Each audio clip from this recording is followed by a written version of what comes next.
연구소 소장 이의엽입니다. 프레임의 전환이 필요하다. 마크 에스퍼 미국 국방장관이 8일에서 9일까지 한국을 다녀갔습니다. 그의 방한 목적은 이미 예고된 바 있지요. 방위비 분담금 인상, 호르무즈 해협 파병, 중거리 미사일 배치 등이었습니다. 한일 정보보호협정 지소미아에 대한 미국의 입장도 명확히 밝히고 돌아갔습니다. 도널드 트럼프 대통령은 에스퍼 장관의 방한을 앞두고 미국에 대한 방위비 분담금 지급 규모를 더 늘리기 위한 협상이 시작됐다고 밝혔습니다. 기자들에게 한국은 미국에 훨씬 더 많은 돈을 내기로 합의했다는 말을 세 차례나 거듭 확인했습니다. 트럼프 대통령의 발언은 에스퍼 장관이 9일 정경도 국방장관과의 회담, 강경화 외교부 장관과의 면담, 문재인 대통령 예방 하루 전에 나왔습니다. 지난달 23일, 4일 방한한 존 볼턴 백악관 국가안보보좌관이 방위비 분담금 인상에 대한 미국 측 안을 전달했다면 에스퍼 장관은 구체적인 수치를 확인하였을 것으로 보입니다. 방위비 분담금이 인상된다면 그것은 내년도 우리나라 국방 예산에 반영되어야 하지요. 볼턴과 에스퍼의 방한 시점에 주목할 필요가 있습니다.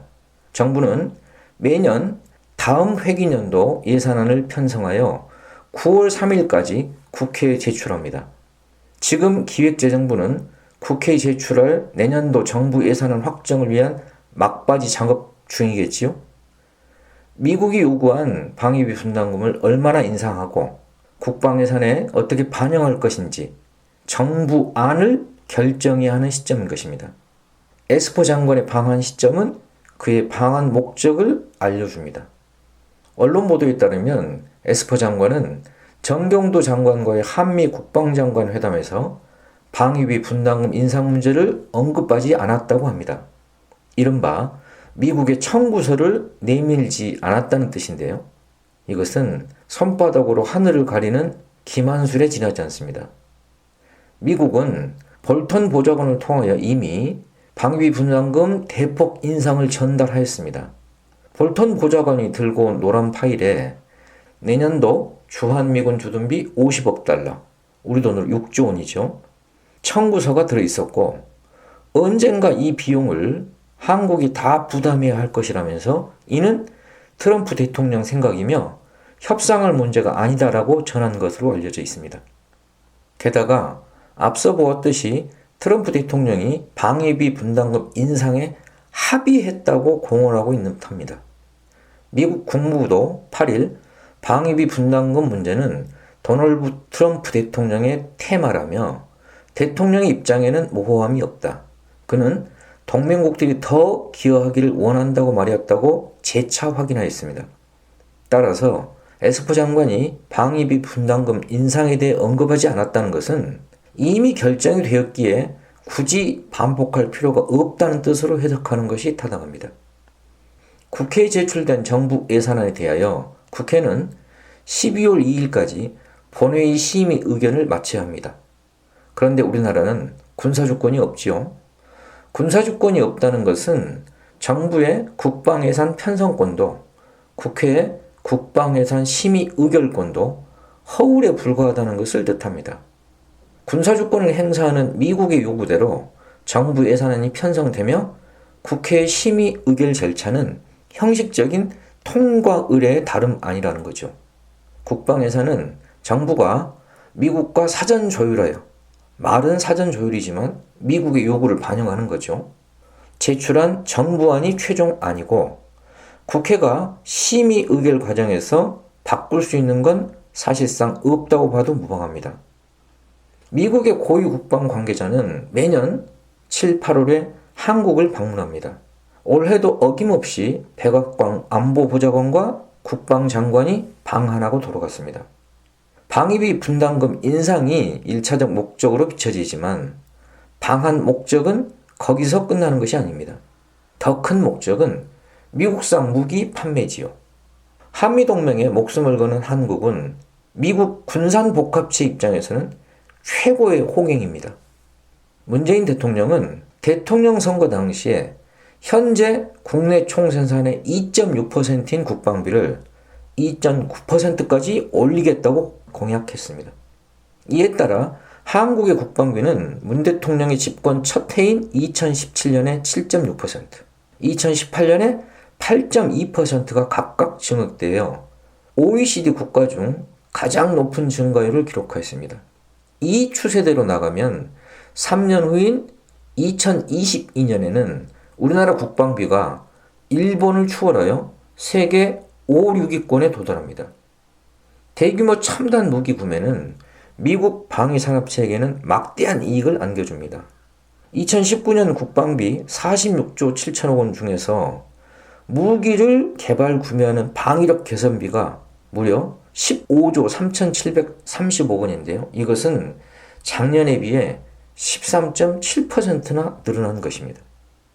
우리의 관심사가 온통 반일에 쏠려 있는 와중에 미국의 전쟁 상인 에스퍼 장관은 유유히 방한 목적을 달성하고 돌아간 것이 아닐까요?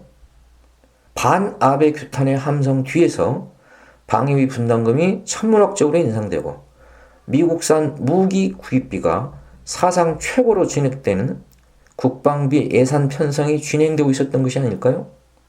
국회에 제출되는 정부의 내년도 예산안이 공개되고 나서야 허겁지겁 뒷북을 치는 일이 올해도 반복되는 것이 아닐까요?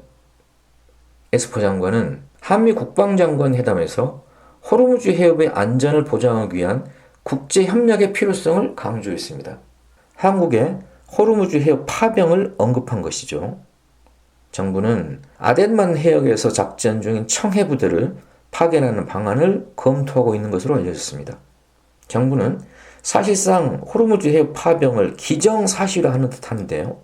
지난 6일 국회 운영위원회에 참석한 정의용 청와대 국가안보실장의 발언을 보시죠. 그는 미국으로부터 호르무즈 해협 파병의 구두 요청이 있었으며 청해부대 파병 가능성을 검토하고 있다고 밝혔습니다. 파견 지역은 유사시 우리 국민의 권익보호 활동을 위해 청해부대에 지시되는 해역도 포함된다고 국회로부터 동의를 받았다고 덧붙였습니다. 이 말이 뜻하는 바는 볼턴 보좌관의 방한 때에 파병 요청을 받았고 이미 우리 정부가 호르무즈 해협 파병 검토를 마쳤음을 시사합니다. 에스퍼 장관의 방한 목적은 호르무즈 해협 파병을 요청하기 위한 것이 아니라 파병을 거듭 확인하기 위한 것임이 드러납니다. 미국 정부가 호르무즈 호위 연합을 구축하자며 내세운 명분은 이 수송로의 자유로운 통행을 보장하자는 것입니다. 하지만 독일은 참여를 거부했습니다. 하이코 마스 독일 외교장관은 미국 주도 호르무즈 연합에 참여하는 걸 거부했을 뿐 아니라 이란에 대한 최대 압박이라는 트럼프 구상 자체를 비판했습니다.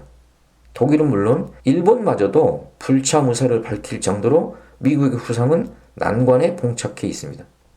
그런 만큼 한국과 미국을 향한 미국의 참여 압력은 더욱 거세질 전망입니다. 이란 정부는 미국이 추진하고 있는 호르무즈 연합에 한국이 참여하지 않기를 바란다고 밝혔습니다.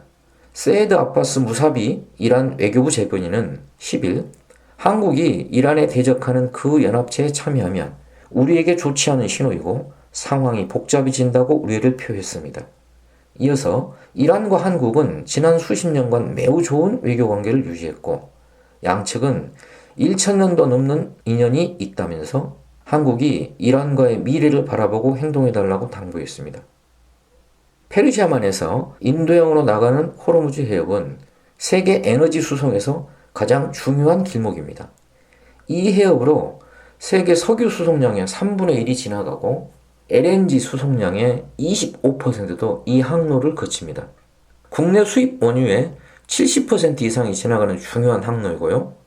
유조선과 상선 등 연간 1200척 정도의 우리 배가 이 해역을 지나고 있습니다. 이곳의 완전은 우리 경제에 매우 중요한 이해관계가 걸려 있다는 것을 보여주죠. 2017년 기준으로 또한 한국은 중국과 인도 이은 이란의 세 번째 수출국입니다. 이란의 대외 수출품 11.1%가 한국으로 향하고 있는데요. 대부분 석유 천연가스죠. 한국은 섣불리 이란과 등지면 안 된다는 것입니다. 호르무즈 해협 파병은 부적절할 뿐 아니라 위험천만한 일이기도 합니다. 아베의 수출 규제 도발에 따른 경제 위기는 일시적이며 능히 극복이 가능합니다. 수출 규제에 대응하여 다른 수입선을 찾거나 국산을 통하여 해결하면 됩니다. 하지만 호르무즈 해협 파병은 전혀 차원이 다른 문제입니다. 우리 경제에 더 큰 위험을 초래할 수 있습니다. 현재 호르무즈 연합에 참여하겠다고 공개적으로 밝힌 나라는 영국과 이스라엘 뿐입니다. 만일 한국이 파병을 결정한다면 주권이 없는 미국의 종속국임을 선언하는 것이나 마찬가지입니다. 파병은 미친 짓입니다. 미국의 파병 압력에 단호히 반대해야 합니다. 정부의 파병 추진은 철회되어야 합니다. 우리에게 일본의 경제 침략보다 더 심각한 문제는 미국의 중거리 핵미사일 배치 계획입니다. 중거리 핵미사일을 아시아, 한국 또는 일본에 배치하겠다는 미국의 구상을 중국이나 러시아의 입장에서는 소련의 쿠바 미사일 배치 사건처럼 받아들일 수밖에 없습니다. 당시 미국은 소련과의 핵전쟁도 불사하겠다고 선포할 정도로 단호했습니다. 마찬가지로 미국이 중거리 핵미사일 배치를 언급하자 중국은 즉각 선전포고나 다름없는 반응을 보였고 러시아 역시 강하게 반발했습니다. 강조할 것은 우리에게 닥칠 수도 있는 파국적 상황을 경계해야 한다는 점입니다. 미국 국방부는 중거리 핵전력 조약 INF 탈퇴를 공식화한 직후부터 이 조약이 금지해온 미사일 개발 및 시험 계획에 착수했다고 합니다. 미국 언론 보도에 따르면 펜타곤은 3가지 신형 미사일 개발 및 시험 계획을 세웠는데요. 사거리 960km의 순항 미사일과 2400에서 4000km 사거리의 탄도미사일 개발, 그리고 사거리 499km인 전술 미사일의 사거리를 늘려서 정밀 타격 미사일을 개발하는 계획 등입니다. 우리가 주목할 것은 960km의 순항 미사일과 정밀 타격 미사일입니다. 왜냐하면 이 사거리의 미사일은 일본에 배치해봐야 중국에 도달하지 못합니다. 결국 미국이 아시아에 이 미사일을 배치한다고 하면 그 후보지는 한국이 될 수밖에 없다는 사실이죠. 만일 한국에 미국의 중거리 핵무기가 배치된다면 사태는 걷잡을 수 없는 지경으로 악화될 것입니다. 중국은 무역 보복을 포함한 모든 제재를 고려할 것입니다. 최대 교역국가인 중국과의 경제관계가 파탄나면 우리 경제는 최대 위기의 상황에 직면할 것입니다. 한국이 미국과 중국 사이의 군비 경쟁에 휘말리면 사태는 감당할 수 없게 번질 수 있습니다. 이미 한국에 사드가 배치되어 있는데 여기에다 미국의 중거리 미사일이 추가 배치될 경우 사태가 어떻게 전개될까요? 미국이 한국에 공격용 중거리 핵미사일을 배치하면 중국은 그 미사일 기지를 타격하는 태세를 갖추게 될 것입니다. 그러면 사드를 비롯한 미사일 방어 체제 강화를 위한다는 명분으로 국방비 증액이 가속화될 수밖에 없습니다.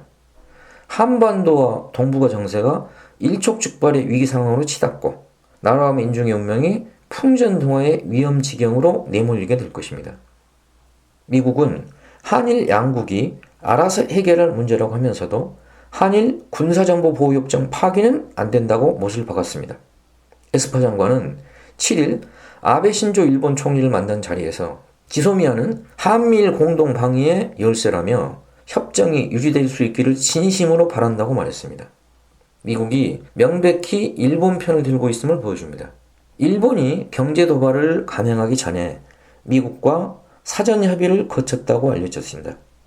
그럼에도 불구하고 우리는 미국에 대해 말 한마디 못하고 있습니다.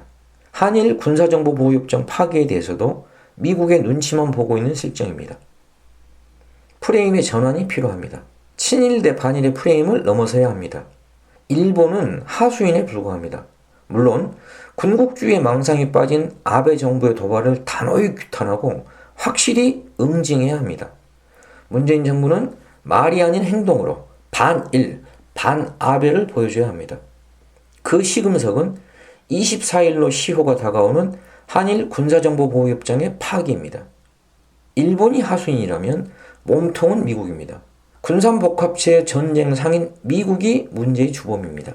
무기 강매와 방위비 분담금 인상으로 우리의 혈세를 도둑질하고 대이란 파병 압박으로 미국의 앞잡이 되기를 강요하며 한일 군사정보보호협정의 파기를 가로막아 주권을 침해하는 장본인이 바로 미국입니다. 미국은 평화를 위협하고 전쟁을 추구하는 전쟁 국가입니다. 반일을 넘어 평화의 프레임으로 전환이 이루어져야 합니다. 반전 평화와 군축 평화가 정세의 근본 요구이고 진보운동의 핵심 과제입니다.